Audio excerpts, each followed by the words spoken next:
Hello everyone and welcome to another episode of the Sports Hub. I'm Erica Baker and joining me today are Michael Wengrzyn and Ben Zitouni. Well guys, how's your semester been? It's been an up and down semester, I think, for me, but for the most part I've gotten through it pretty well. Just only a few weeks to go yet before the end of the semester. Yeah. Pretty much the same as Michael. I'm just counting down the weeks till I'm done. It's coming fast.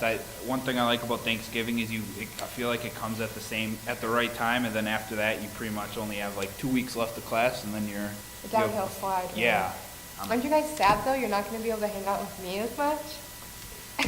I guess. Pluses and minuses. That's a minus, right? Sure. Well, on this episode of the Sports Hub, we'll be talking about Pointer sports, the Badgers football team's loss against Minnesota, the Green Bay Packers loss to the Minnesota Vikings, the Milwaukee Bucks, and the buy or sell segment.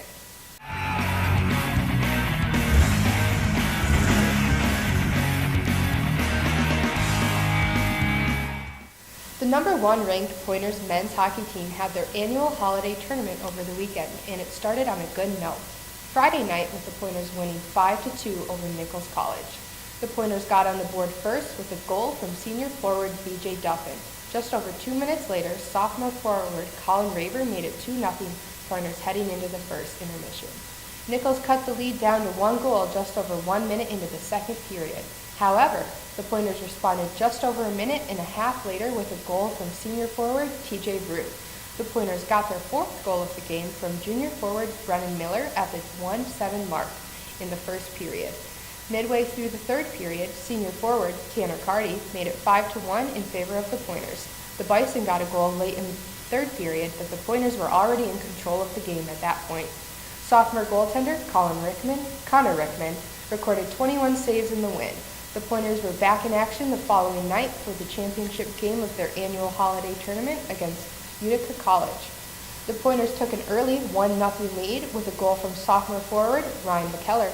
Junior defenseman Drew McLean made it 2-0 Pointers with a goal at the 18-5 mark in the first period. Utica got a goal with 20 seconds left in the first period to cut the Pointers' lead down to 1 goal. The score stayed the same until sophomore defenseman Steven Quaglita scored to make it 3-1 Pointers in the third period. Junior forward Austin Kelly sealed the victory for the Pointers with an empty net goal in the final minute of regulation. Sophomore goaltender Connor Rickman recorded 19 saves to get the win for the Pointers. The Pointers are now 8-0-2 on the season. So guys, what are your thoughts about the team through the first 10 games of the season? Well, I think they're at a pretty good mark right now. So far, through 10 games, they've only had 2 ties, and they haven't lost a game yet, which is pretty well, especially considering the tough competition they played the first 10 games so far this year. And it looks like the goaltending situation right now with Connor Rickman and as the starting goaltender, he's been really picking up where Max Milosic left off after graduation. And as for the rest of the team, they seem to be clicking on all gears. They're moving the puck very well. They're getting a lot of opportunities to score goals on net. And for the most part, they look like a pretty good team so far. Usually they'll hit like a tough stretch in the season, but so far through the first 10, they look really, really good. Yeah, I agree. Yeah, I agree with Michael. I think you can really credit their success to how well Connor Rickman's played. He's only given up 15 goals through these 10 games so far, and the most he's given up in a game is 2. He has a .928 save percentage, but I really think that 2 weekends ago, coming back and tying St. Norbert late in the game was really, I guess you could say, kind of the turning point so far in the season. Obviously, like Stevens Point, you can pretty much pencil St. Norbert into the Frozen Four every year. This past weekend was huge for the Pointers because in the past, Michael and I have talked about this a lot, but in past seasons, the Pointers have always struggled at over Thanksgiving break, and they haven't, and I don't see them struggling at all. And it's really important for them to play well because they obviously can't win a title in the early months, the early weeks of the season, but they can definitely lose one because the WEAC doesn't have an automatic bid to the tournament, so every win's important for the Pointers. Yeah. And Max Milosic, did he not play much his first year on the team? And he only played 1 game his Yeah. freshman year, and then his sophomore year they won the national title, and he played 25, I think around 25, 26 games. Last year, I think Connor Rickman only played 1 game, and this year he's obviously the starter, so maybe another sophomore goaltender will lead them to a national championship. Definitely the potential. The Pointers are back in action this weekend, first at home against UW River Falls Friday night, and then against UW Superior on the road Saturday night. The Pointers women's hockey team won 2-1 over Marian University last night. Marian got on the board first with a goal at the 8:35 mark in the first period. The Pointers tied the game up at 1 in the second period when freshman forward Danny Heitzman scored her fourth goal of the year at the 9:37 mark. Senior forward Kara Lemerand scored the final goal of the game at the 17:02 mark in the second period. This was Lemerand's 15th career game winner, trying for her second in school history in the category. Senior goaltender Sydney Connolly recorded 15 saves in the win. The Pointers are now 5-3-1 on the season. So what does the team have to do to play better at home? Well, I think if they want to win these games at home and even on the road, they got to jump out quick and get on the board first. Usually having that goal at the beginning of the game usually helps you out in the long run. But it's been a tough stretch for this Pointers women's team so far. They played some really tough competition against teams like St. Thomas, Marion, St. Norbert, and for the most part they handled themselves pretty well in almost all their matchups. So the important thing for them is to just jump out early and continue to hold themselves against whatever competition they're facing. And for the most part, it seems like they're doing it well, but they could be doing that a little bit better.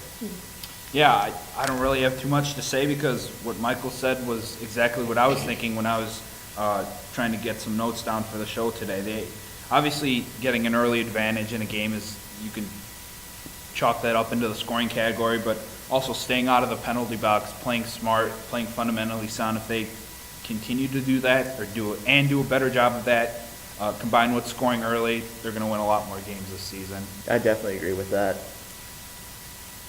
They will be back in action next Tuesday when they host Marian University. The fourth-ranked Pointers men's basketball team lost 84-86 in overtime to fifth-ranked Augustana College last night. The Pointers jumped out to an early 8-0 lead thanks to back-to-back threes from senior guard Nate Dodge and a two-point shot from senior forward Cannon O'Haron. The Pointers held a 29-18 lead with 6 minutes and 40 seconds left in the first half, but the Vikings shrunk the Pointers' lead down to just 6 points at halftime, with 4 minutes and 14 seconds left in regulation. The Pointers held 69-61 lead after back-to-back buckets from senior forward Cannon O'Haron. However, the Vikings scored 8 straight points to tie the game with 7 seconds left in regulation. Senior guard Drew Fredrickson attempted a three-pointer for the win, but it didn't go in, forcing the game to go to overtime with 35 seconds left. With 35 seconds left in overtime, the Vikings held an 84-82 lead. However, the Pointers' next possession, senior guard Nate Dodge was fouled on a three-point attempt, but he only made 2 out of the 3 free throws, which tied the game at 84 with 1.8 seconds left in overtime. Augustana hit game-winning layup to seal the win for the Vikings. Senior guard Nate Dodge led the Pointers in scoring with 40 points. The Pointers are now 3-1 on the season. So guys, what are your thoughts about the team so far this season? Michael, how many points did Nate Dodge have last night? 40 points. 40 points.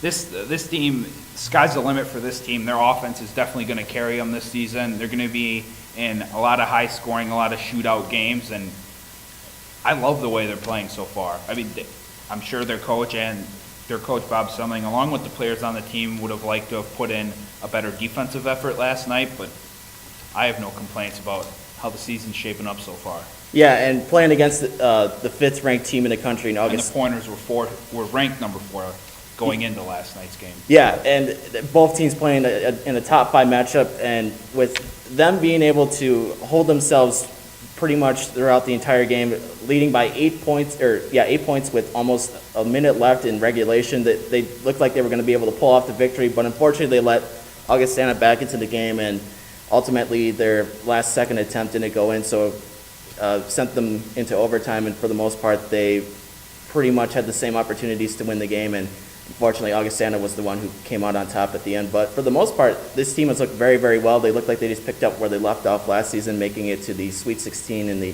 NCAA tournament. So I think the Pointers will go as far as they want to go this season as well.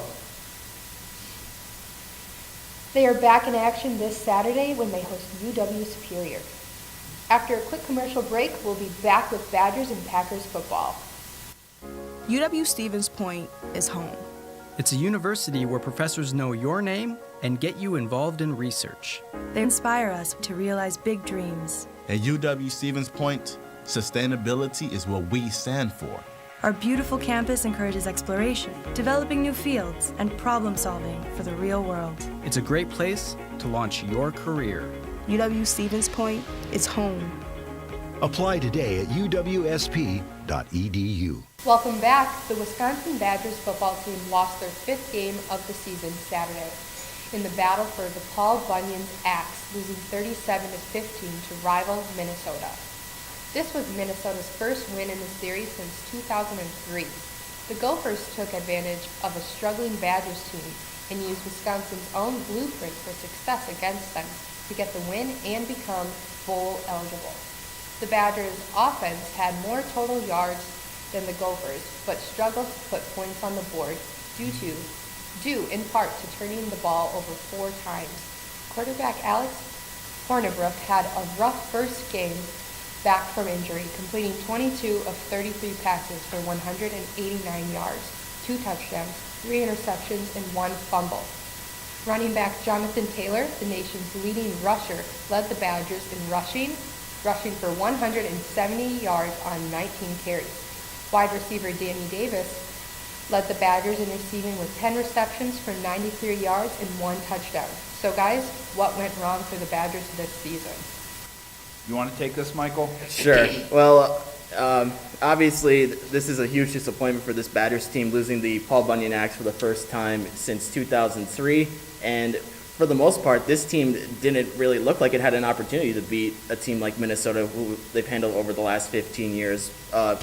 Turning the ball over 4 times definitely is going to hurt you in games, and Alex Hornibrook, again, coming back from injury, didn't look so great. I don't know if Jack Cohn would have fared any better at the quarterback position. Probably not. Probably not for the Badgers. So it was a disappointment overall for this Badgers team. They finished the season at 7-5, and although bowl eligible, and they will be playing a bowl at the end of the year, unfortunately, it's not going to be as good of a bowl game, I think, as Badgers fans are going to be, or we're hoping for at the beginning of the season.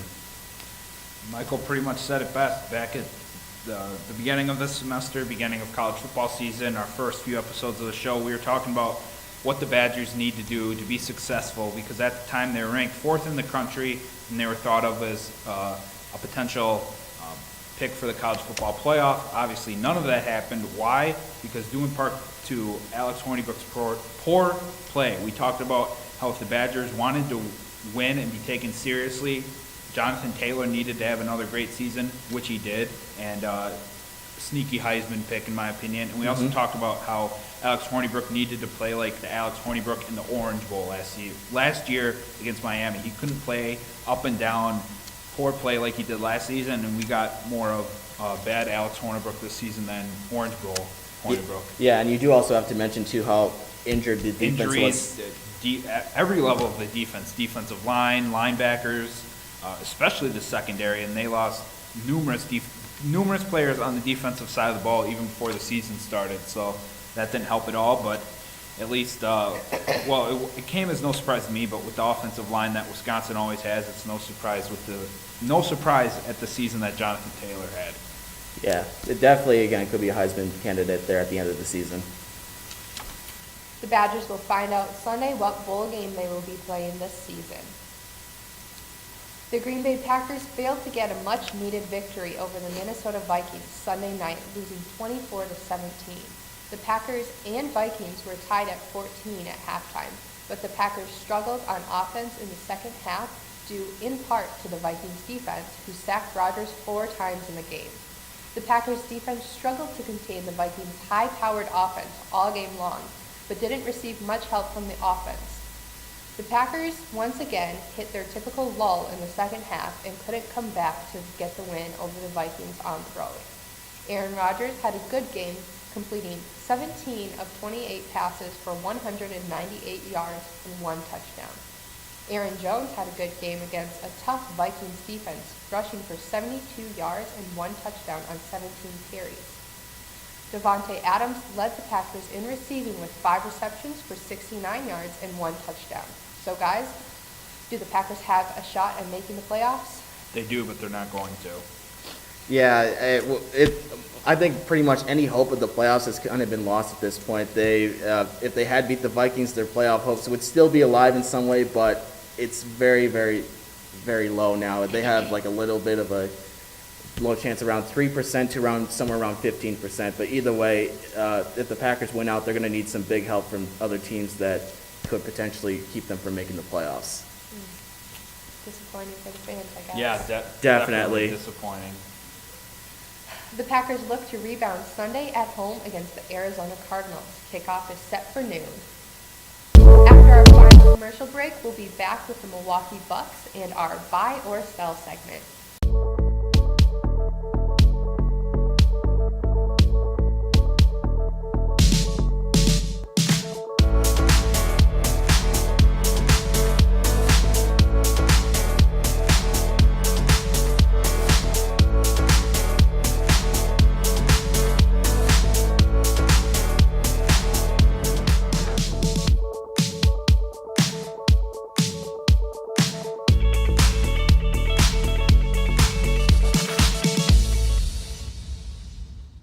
Welcome back. The Milwaukee Bucks defeated the Chicago Bulls 116-113 last night to get their 15th win of the season. Giannis led the Bucks with 36 points, 11 rebounds, and 8 assists. Malcolm Brogdon also had a good game, scoring 24 points. The Bucks are now 15-6 on the season and the second seed in the Eastern Conference standings. So guys, what is one area the Bucks need to improve in to become a better team? Real quick, Giannis for MVP. You can just give it to him now because he's going to win anyway. Great. I guess two areas that the Bucks could improve in. They need to start staying healthy. John Henson had wrist surgery the other day. He's not back until I think the report said he's not back until the start of the playoffs, which is a huge loss for the Bucks because Thon Maker hasn't been producing much, and they haven't really gotten as much help as they would like off the bench. So look to see if the Bucks can make a trade. Also, I'm sure there's a few things if you actually sit and watch the film that they could improve on. But I guess one thing is just not taking unnecessary shots. Last night in the game, Brook Lopez threw up a 3 that was way beyond the arc, and I think it was Chris Middleton had another one too. So I guess the one thing I would say is just cut down on taking unnecessary shots. Yeah, and the Bucks getting another win over the Bulls already at this point in the season. I guess Jabari Parker is really glad that the trade to Chicago really helped him out in the long run because it looks like the Bucks have just moved on so much from him anyway, and they don't really need to focus on too much, I think, at this point.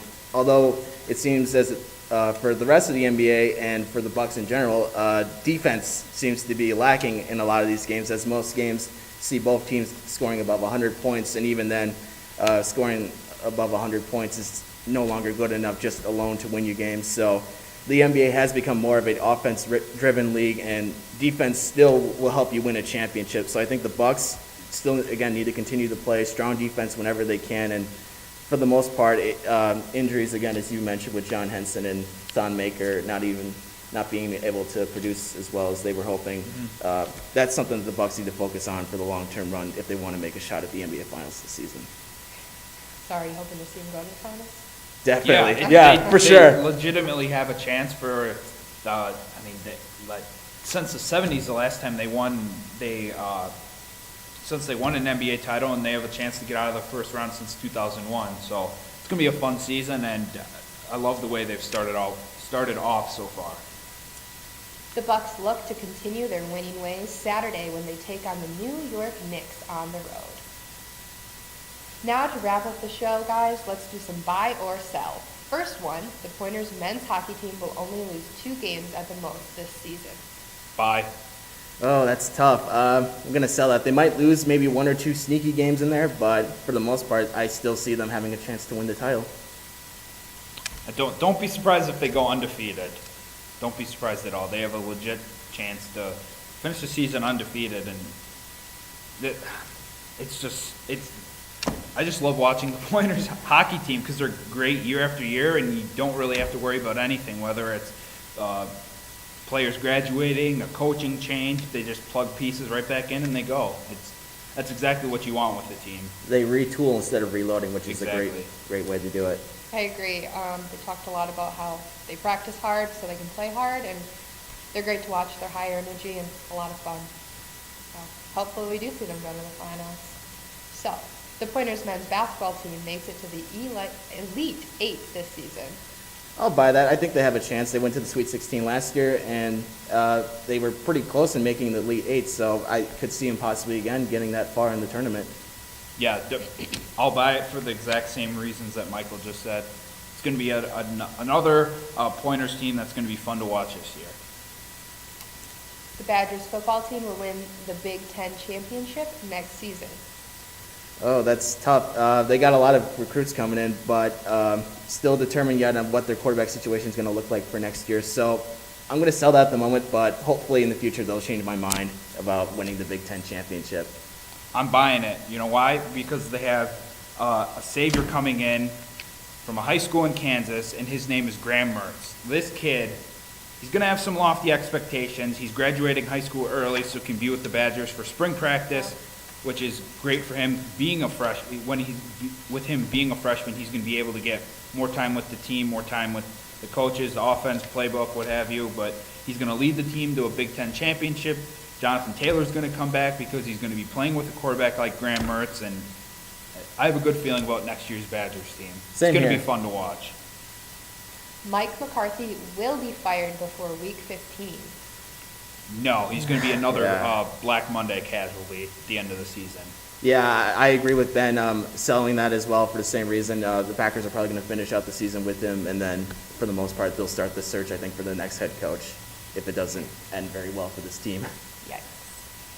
The Milwaukee Bucks will finish in the top 3 of the Eastern Conference. That's Buy an it. easy buy for me too as well. Well, that's all we have for you in today's show. I'd like to thank Michael and Ben for joining me today, and a big thank you to our technical staff for all their hard work to make this possible. Be sure to check us out on Facebook at SPTV UWSP Television, or follow us on Twitter at SPTV_UWSP. Also, visit the UWSP homepage to locate all your Pointer athletic information. We'll see you next week on the Sports Hub.